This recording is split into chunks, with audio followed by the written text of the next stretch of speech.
It was the best of times, it was the worst of times.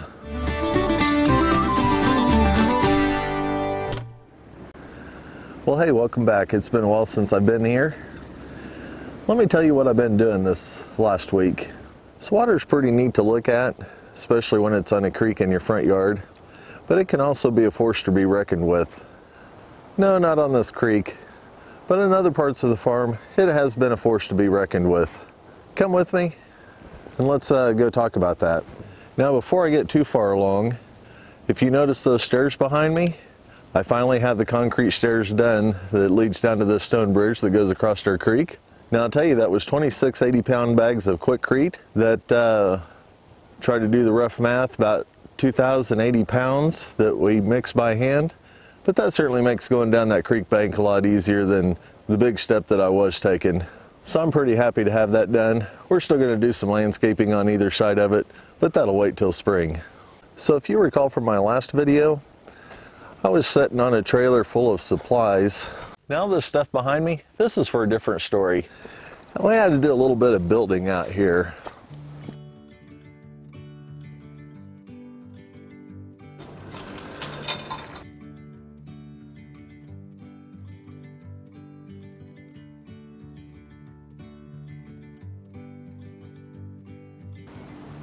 So I was hoping to wait until spring to work on the original roof, but I found out 2 weeks ago it rained super hard here, and the rain had actually went in between the new barn and the old barn, and that caused some water issues.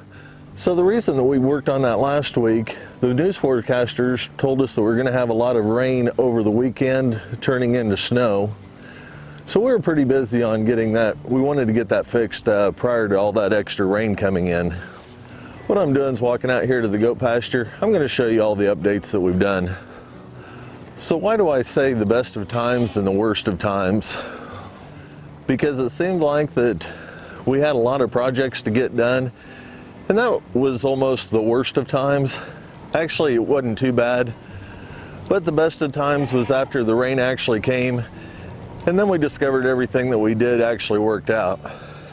So I'm standing here at the side of our new barn addition. And if you recall, when I was building that, I'd mentioned, talked about this original structure and the old roof. Now for another project, I'm going to be repairing that roof on the original barn, but we're going to leave that for another day. The old roof line almost came even with the original building here. And when we put the new addition on here, I was afraid water might run in between them, but I thought there was just enough of an overhang that it would keep water from doing that. And when we had small amounts of rain, it actually did work out well. But when we had the torrential rain that we did just 2 weeks ago, come to find out that didn't work well at all.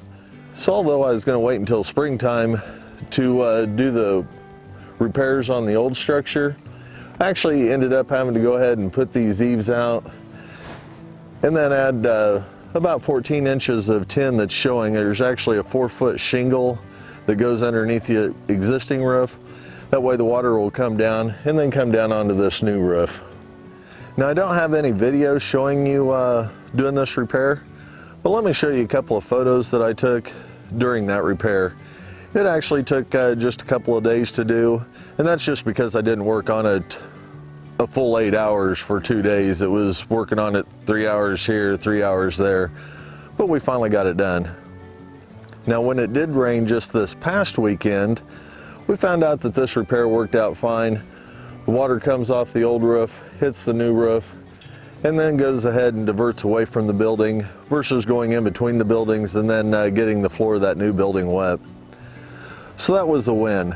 So although the worst of time was working on this in the middle of winter when I wanted to wait until spring, the best of time, that repair did work. Now let me show you some of the other things that we've done. Now you can see a power pole right behind me.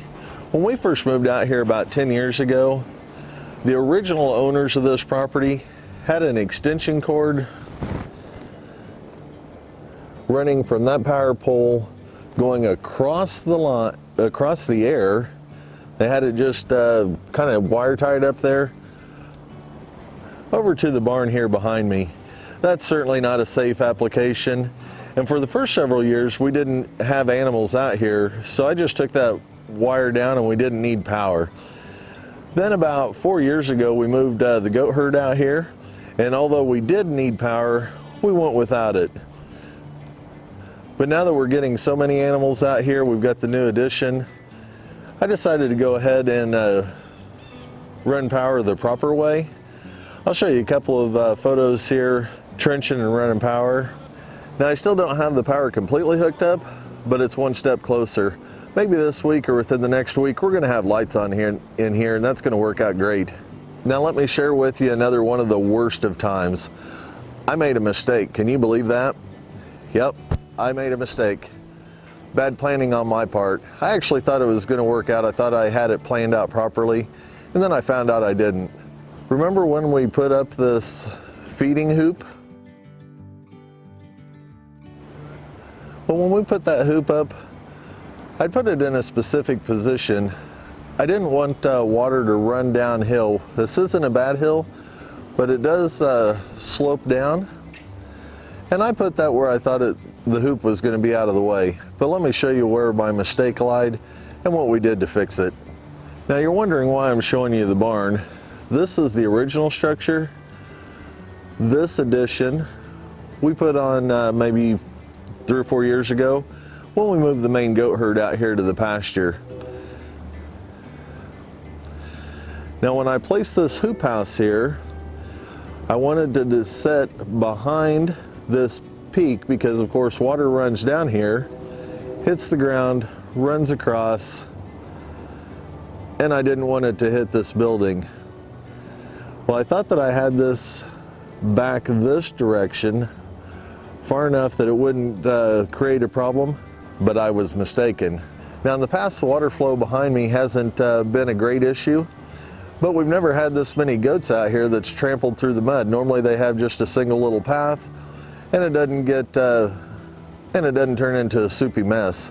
But with this many goats, it certainly did. So another one of the things that I did to help solve water flow problems, I built a berm. Now this was hastily built, but it'll mount out just fine and it'll look like it's part of the landscape. Now believe it or not, from that end to here, it's about a 15-degree angle from this structure. So when water would run off here, it goes through the actual barnyard. It's going to hit right about here at the lowest point, but it's going to divert that down beyond that shelter, and then it'll head down to the creek. So for one of the best of times, well, so after the rain this weekend, we found out that project actually worked out well too. I don't know if you can see from this angle or not. You can see the footprints from where it was super muddy in there. In fact, we had to pull these feeders out and let that area dry out. But over the weekend, you can see there's no additional water in there. And in fact, the dirt's starting to dry. So we didn't get any additional water in here. So throwing this berm up, and even though it's not a tall berm, it's wide, that actually helps solve that problem a lot. Now, many of you know that I'm retired military and I come from an aviation background. And in aviation, we have redundant systems. So let me show you my redundant system here. Other than just putting that berm up, I wanted to also redirect the water flow from the roof. We actually added a gutter along that top roof line. And then it comes down and it opens up to a spout there. Let's walk over there. I'm going to talk about that a little bit more. So I've got this spout. The water's going to eject from that spout. Of course, it's going to hit here, and you can see where it hit. And it goes.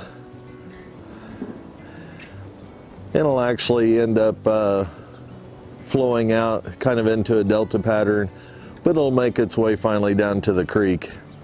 So you might be asking yourself why I put that ejection pipe so far up in the air. There's actually two reasons for that. One, if it was very low to the ground, goats like to rub on everything, and I was afraid that they were going to break that.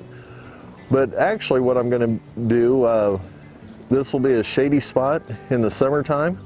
I'm going to move the water trough over here, and that's going to work as a natural water collection source as well. So since this is a tin roof, All the water that comes off that's going to be clean. It's not going to be running through asphalt shingles, that sort of thing. And it can go right into the gutter and into the trough, and it's going to be safe for the animals to drink. I didn't want to put the trough up there right now because since I don't have power currently into this building, it still gets cold enough here it's going to freeze up those water troughs, and I didn't want to have a frozen water trough here or run an extension cord over to the tank heater. So that's why we've got our water troughs over there by the power pole. I can plug that tank heater right into an outlet that's already there, and we're good to go for the winter. So one of the worst of times, yesterday we our original bucks that we've had out here. It was a pretty sad day. We were attached to that old guy. That was TNT Cheddar Bob. We've had him for several years. He's made plenty of babies out here, and he's just a super easygoing guy, but he had to go. So you wonder why he had to go. It's actually because we've saved so many of his daughters, and because of the size of the herd that we have, it was going to make breeding difficult if we were to keep him around here. So we ended up having to let him go. But one of the best of times, we know the folks really well who bought him. In fact, one of our other bucks came from their place. And then we also have one of the does somewhere, she's over there, that came from their place. So we know that he's going to go to a really good home. So we're excited about that. So some of the best of times, of course, springtime is always time for babies. These were the ones that were born December 31st. We bought this doe pregnant, and she gave us 2 happy, bouncy babies, although they're not bouncy right now. And this is a little boy, and that's a little girl. He's already got the name Turbo because normally he runs a million miles an hour. She still doesn't have a name yet, but we'll come up with one. So although we have these 2 kids now, here in just a few short weeks, we're getting ready to have a whole bunch more. So one of the things that we do to get ready for our kidding season, about 4 to 3 weeks out, and right now we're really about in the 3-week window, we give all of our does what's called a CDT shot. Now, although that's the worst of times, it's not fun giving those shots. Our goats aren't overly friendly, so they don't necessarily like being handled. They only want to be touched on their own terms. But we did give them their shots, so we're another step closer to having babies. And I would certainly bill that as one of the best of times. Well, hopefully you enjoyed this update. You can see what's kept us busy this past week. Sorry didn't get any other videos out, but we've been super busy. As always, I appreciate you. I appreciate you watching. We'll see you next video.